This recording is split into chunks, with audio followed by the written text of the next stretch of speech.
Diretso agad kami sa aming location para maihatid ang ating mga goods o mga damit sa beneficiary ni Katabang Dave.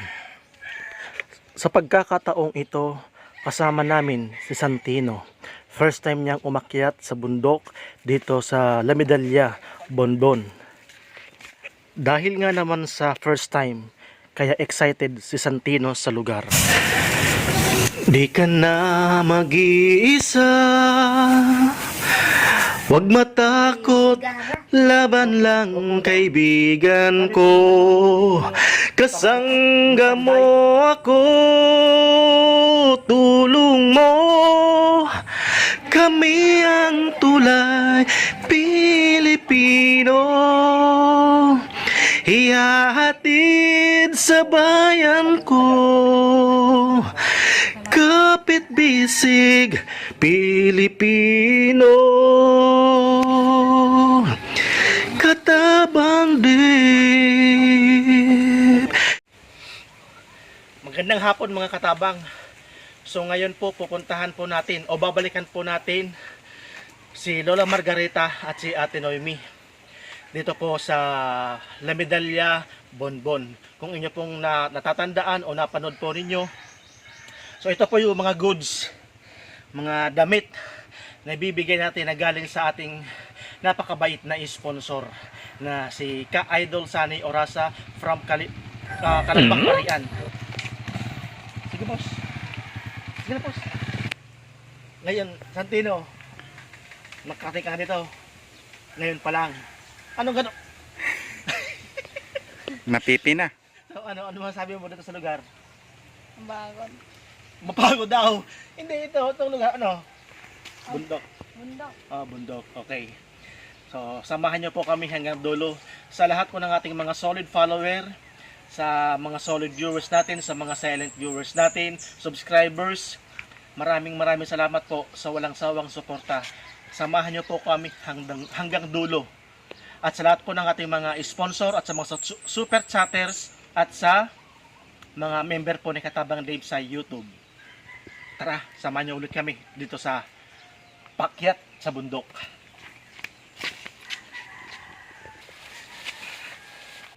Kailangan malakas ang tuhod dahil mapapasabak na naman tayo sa lakaran, pakyat at pababa dyan sa bundok. Si Santino po ay hinihinga na habang buhat ang mga goods. Napagod na. Ano masasabi mo? Mapagod.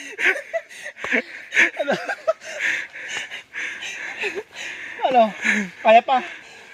Akala mo hindi ganun kadali makyat sa bundok. Madadaan ba? So, ano?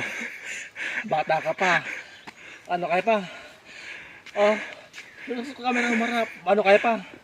Sigurado ka? Sabi mo sa mga fans mo. Sabi mo sa mga fans mo, kaya mo pa? Kaya pa. So, yan. Mga katabang, doon pa kami sa dulo. Yan. Unang mabibigyan namin si Ate Noemi. Hapde. Yung nilamo ng mga damo yung bahay. So, dito po. Sa unahan na lang po yun si Ate Noemi. Tara na, ano kaya pa? Saan? Kaya mo pa? Malakas si Pato. Nang mga oras na yan, talagang hingal na ako sa pag-akyat at ganun po si Pato at ang aking cameraman. So buti na lang po ay malapit na kami sa lokasyon at natatawa ko na po ang lugar ni Ate Noemi. Ganun pa man, napakasarap po sa pakiramdam, lalo na po pag nakikita mo ang mga taong natutulungan mo na sa mga liblib na lugar tulad po neto. Adi kaya boss yan o? Sumag pamilya. Ay, sino yung daman sa Manila? Ay, katrap, nagpa-sweldo? Si Mrs. mo? Isa di. Ayun. Ano, madam, Hello, kumusta? tara. Dato nga baga ka mo. Kakawin. Ano mo na kami? Yan mga katabang, ito po yung mga followers namin dito sa Bonbon. Napakasarap po sa pakiramdam, lalo na po pag nasalubong po kayo na napakatamis ng ngiti ng mga tao na nakakilala sa inyo na nakasubaybay po sa bawat ginagawa namin. Kakawin lang namin kahapon. Kaya nga rin sabi ko ba yaw, yung maray pa mga tao niyo at karayo na naabot. Wala sa ina. Sige po muna. Si Santino, mas sikat din sa Kalamba ang pinaganap. Nakatabang nga ni. Dakulong bagay ng maray nakatabang. Opo. Sakripisyo man maraay pero ayos lang. Talagang sakripisyo. Nakakaano naman mga sponsor. So paano po? Dito muna po kami para makano. Ay, arat itong kara muna ko. Ay, alat mo. Radio. Tapado pa kami sa sa Puro. Kay Lola Kirosan. Hindi po namin naabutan ang ama ng mga bata. At si Ate Noemi naman po ay namamasukang kasambahay sa Manila.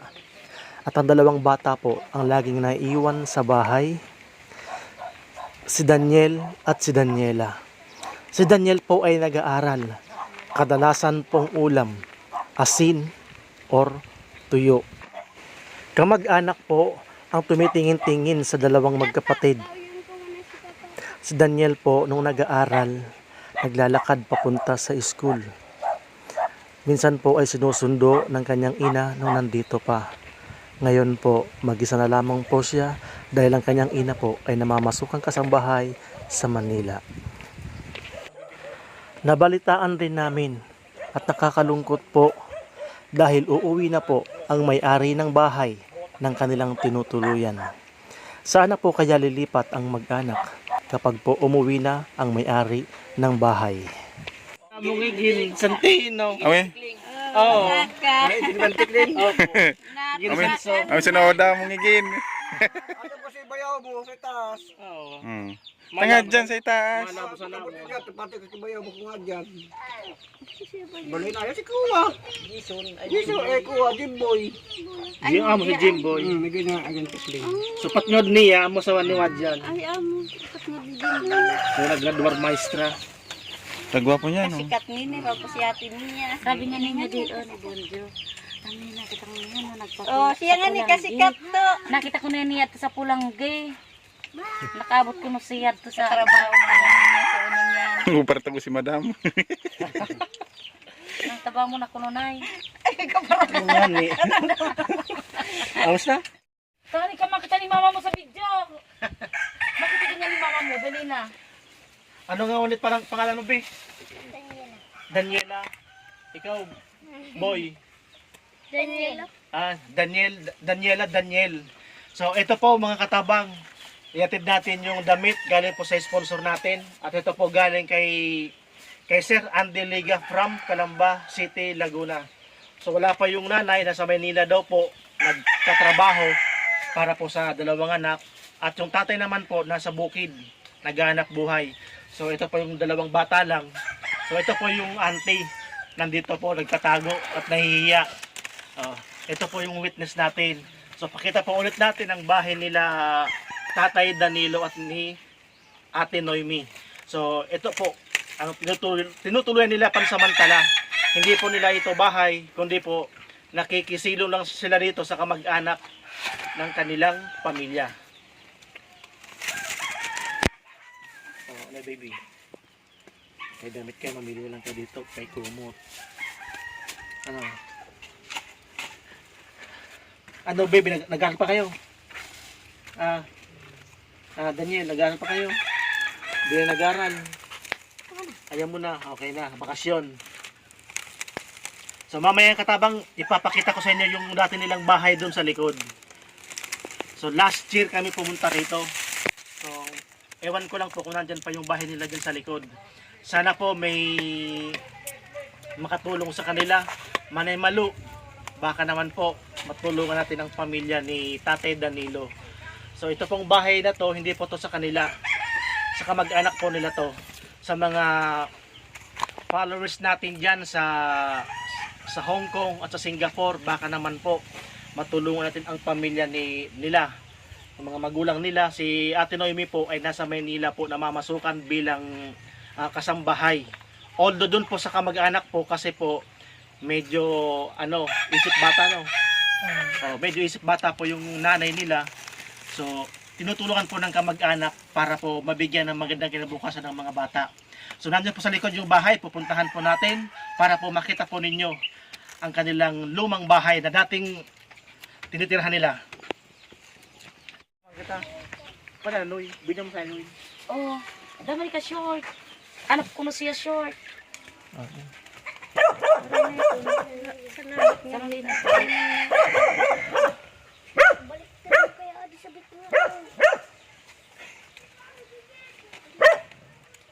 Problema na init. Uli na si Umi. Suwi na, maguloy na. Pagbalik niya.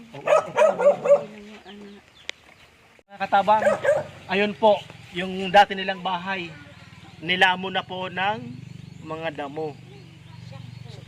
So yan, dito po yan sa La Medalla, Bonbon. Katabang si Nanay Sioni, isa po sa kamag-anak ng pamilya. So bale, ito sila rin po ang tumitingin-tingin sa dalawang anak kasi po yung nanay po nasa Manila para maghanap buhay. So naintriga na po natin ang mga goods, ang mga damit at saka yung shampoo diyan po sa magpamilya. So maraming salamat po sa ating mga napakabait na mga sponsor natin, loob at labas ng bansa. At shoutout po kay Idol o si Sunny Orasa, support po ng kanyang Facebook page, at si Sir Andy Liga from Calamba City, Laguna, at sa ating mga sponsors na si Manay Malu Parps from Canada, si Dalibs Family from California, at si Nanay Rama OFW sa Bahrain, at sa mga super chatters po ni Katabang Dave at ang ating mga members sa YouTube. So maraming salamat po sa walang sawang suporta po. Samahan niyo po kami hanggang dulo. Maraming salamat po.